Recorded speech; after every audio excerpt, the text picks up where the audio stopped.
This is my family. Good morning. Good morning. Good afternoon na pala. Hi guys! Pumunta kami sa Robinsons. Alam niyo ba kung bakit? Kasi bibili kami ng Christmas tree. Hahabol kami kasi wala kami Christmas tree dito. Tapos dito na rin namin isa-store kasi hindi naman kami pwede maglagay ng Christmas tree dun sa kabila. Ay! Ito kanina pa tumaligalig. Aga kasi gumising eh. Tapos parang puyat pa siya. Tapos, ayan o. Medyo...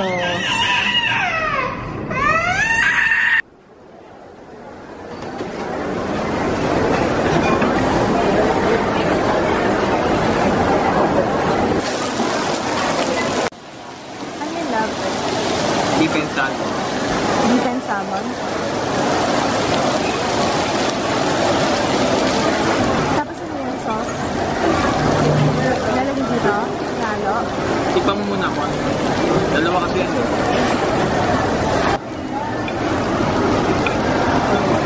Pagkahaloin silang dalawa or? Pili ka na. Okay. Kain tayo. Kaso tulog si Drew. Kung nakain tayo, parang tulog lagi si Tutoy. Oo, nakatulog na. Sa papa. Labas namin. Kain tayo, guys. Sa akin, beef garlic beef. And then sa'yo. Ano sa'yo? Beef and salmon. Beef and salmon. Sabi ko na nga ba, mahal ang gulay dito. Tingnan niyo, dalawang patatas, 86. Oh my gosh. Ito, 41. Grabe, nakakaloka. Oh, pati ito lang binili ni Papa. Brown rice. Ito. Okay. Yun yung bell pepper, 64, 74. Mahal. Ang cute. Gusto ko rin ng ganyan, parang ang comfy naman niya. Poodle slippers. Okay din, bili mo ako. Gusto ko yung may panda. Panda. Yan. Bumili ako ng mga... Oh, shit. Lalaki. Oo nga pala, no? Ay, malaki sa akin. Malaki. Size smaller. Naghanap kami ng red wine. Hindi ko naman alam kung alin ang... Ito, Carlo Rossi. Lagi kong nakikita yan. May commercial yata yan, ano? Sweet red. Ayan, o. Ayan. Pork ba? Ito. Pork ba? Ha? Pork. What? Pork. Pampas ng pork. Pork. Ako, meron yata tayo dun. Paano yun pa? Wala na silang Christmas tree. Wala na kami. Pangalawa na itong pinuntahan namin. Una dito sa kabila sa True Value, sa My Robinsons Department Store, wala na silang Christmas tree. Ano ba yan? Bakit kasi ngayon lang tayo bibili? Ito naman, mura sana. 7,000 tapos less 30%. Tapos wala na rin silang stock. Kung ano yung naka-display dun sa labas, yun na. Ha? Wala yan. Furniture yan eh. Dito. Wala na ba? Dun sa doon, wala nang panggamit. Ay, buti na lang may nakausap ako dito. Kasi dito yung Christmas tree dati, diba? Nung kumain kami sa mesa. Birthday ko yun eh. Tapos yung nakausap kong sales lady, hindi lady eh. Basta yung nakausap ko dito, sabi niya, na-pull out na, pero nasa stock room. So, sabi ko, pwede pang bilhin. O, pwede pa daw bilhin. So, sabi ko, please, baka pwede nyo na lang kasi kailangan ko talaga ng Christmas tree. Kasi bakit ba hindi tayo bumili nun before? Kasi hindi pa kami mag-stay dito, kaya hindi pa ako bumili. Pero ayan na pala si Kuya.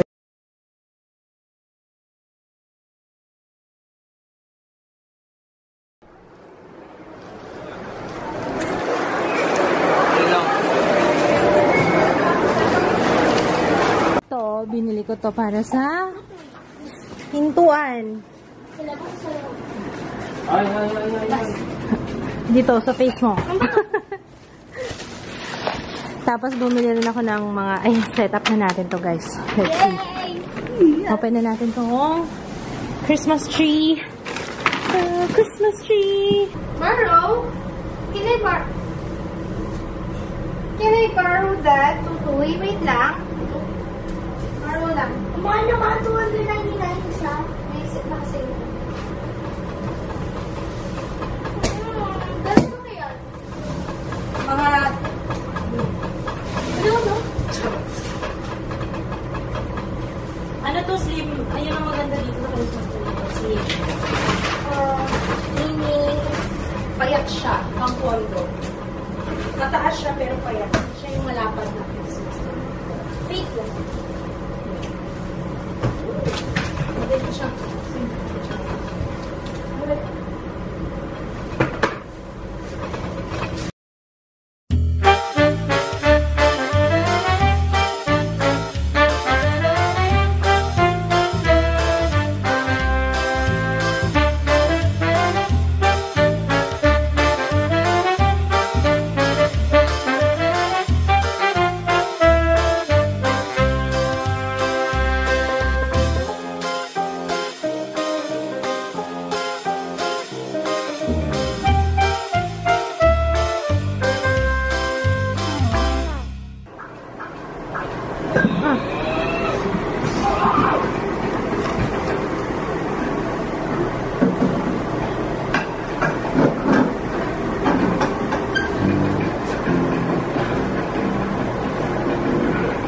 Bakit hindi mo tinanggal yung tag mamaya na?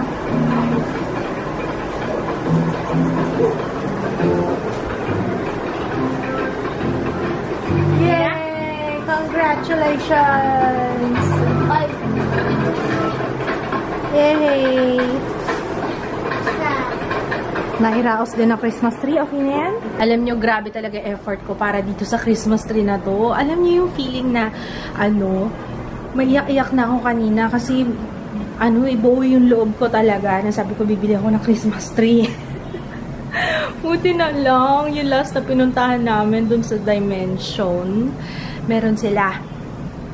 Pero yung naka-display sa labas, yung violet, sabi ko, papatusin ko na yung violet kasi gusto ko talaga ng Christmas tree. Buti na lang meron sila. Alam nyo ba nakalagay na dun sa box? Pull out na siya. Store pull out. Ito.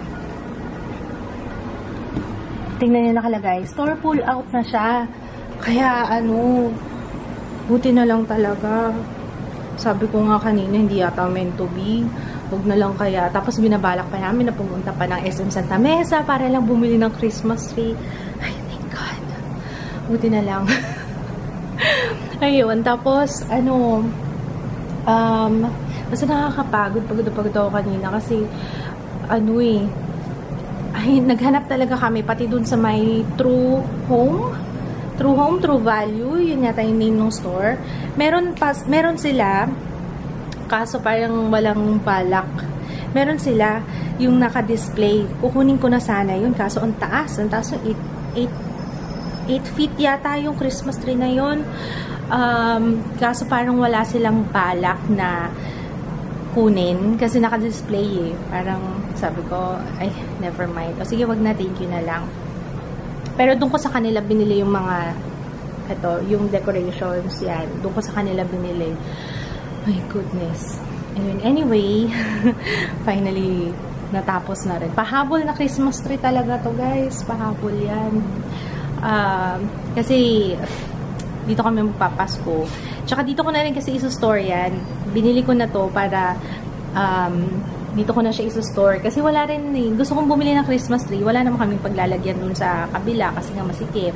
At least dito merong storage. Pwedeng i-store na lang if pagkatapos ng Pasko. Tapos pag lumipat na kami, kunin ko na lang, diba? So, pag lumipat kami, Lord. Ayun, pagod ako. Ngayon lang ako naupo. Mula nung sinet up namin yan, mula nung nag-shopping kami. Kailangan ko na magluto. Magluluto nga muna ako. Si Kids tsaka si Iju naliligo. Kaya, huwag ko muna itapon to, no? Dito ko na lang ibabalik ulit yung Christmas tree pagka itatago siya. Nagluluto ako ng kaldereta for dinner. Kaya, i-vlog ko yun, guys, kasi gusto ko i-share yung aking recipe. Nakalimutan ko na halos mag-vlog. Sorry. Ayan, bawang sibuyas, nagigisa ako. And then, pinakuluan ko na yung baka. Tapos, ito yung bell pepper, carrots, tsaka patatas. Dapat merong green peas. Kaso, ayaw naman ang kapatid ko ng green peas. Kaya, carry lang. Actually, nakalimutan ko talaga. And then, kailangan din ng liver spread. And Mamacita na caldereta mix. Sinama ko sa gisa yung carrots saka patatas. Hinalo ko na yung baka dun sa gisa. And then, kukunin ko yung beef broth. Konti lang yung tinira ko kasi masebo kasi ito eh. Kaya konti lang. Tapos, dadagdagan ko lang siya ng tubig. So, ayan. Dinagdagan ko lang ng tubig. Kasi hintayin lang natin siyang kumulo. Actually, para lumambot yung patatas tsaka yung carrots. Kumukulo na guys. So, lalagyan na natin Mamacita's caldereta sauce mix. Mamacita. Ooh, donde está Santa Claus? Next, pampalapot. Ilalagay ko tong liver spread. Kalahati lang siguro nito kasi masyado madami. Pampalapot yan ito tsaka pampalasa. Yan. Konti na lang. Luto na to. So hungry! Wala kaming pambukas na wine. Naiwan namin sa Malate. Kaya, ano yung ginagawa mo? Wow! Yung dumi na sapatos mo, nataktak na doon sa kaldereta. Ay, sus Mariosep! Sarap nito! Ano nangyayari? Maangat? Diyos ko, nakakatakot. O baka naman. Ayan, matapos natin ipagpag yung alikabok. So, add seasoning. Actually, yun yung seasoning namin. Yung sa sapatos ni Papa. Sarap nito. So, ayan guys. Meron na yan. Oh! Ayan, meron yan beef cube and yung alikabok sa sapatos ni Papa. So, last na tong bell pepper. Then, tapos na yan. Next hack, yung sa susi naman. Kasi fail yung first hack. Hindi, nakakatakot na kasi baka biglang tumalsik. Tagal lang siya kasi.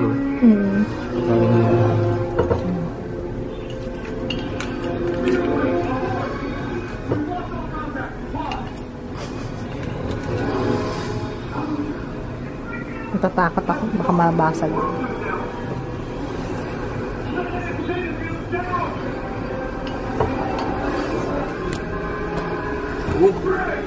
Wow! Oh, galing!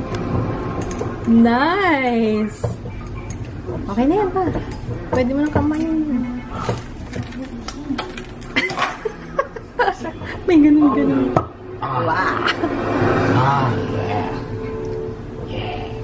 Sarap ba yan? Uy! Huwag kang tumangga. Titikman ko! Sa ano? Sa glass. Kain na tayo, everyone! Ayan, luto na yung caldereta ala Anclutz. Ay, nako. Naloka na naman ako sa Black Mirror. Sino nanonood sa inyo noon? Ewan ko, parang there's something sa palabas na yun na ayoko siyang panoorin kasi pagkatapos ng episode, parang ang sama ng pakiramdam ko. Pero I can't help na manood. Ewan ko ba? Ayun, ayoko na. Kasi yung mga kapatid ko nanonood eh. Tsaka, ayun. So, anyway, I'm gonna say goodnight na kasi kailangan ko matapos yung vlogs. Kailangan ko ma-update yung vlogs and kailangan ko samantalin ko habang nandito ako kasi ang bilis na internet dito. Like, isang upuan lang, uploaded na kagad yung vlog. Ganun ka, basta, ang bongga ng internet. So, ayun, meron lang akong sasabihin guys. Ewan ko nga eh, kasi kanina ko pinag-iisipan kung dapat bang magsalita pa ako tungkol dito or wag na lang. Pero, okay. So, may mga issues ngayon between YouTubers. So, ayoko sana magsalita. Sorry guys sa mga involved. Alam kong friends ko kayong lahat. Ito lang masasabi ko.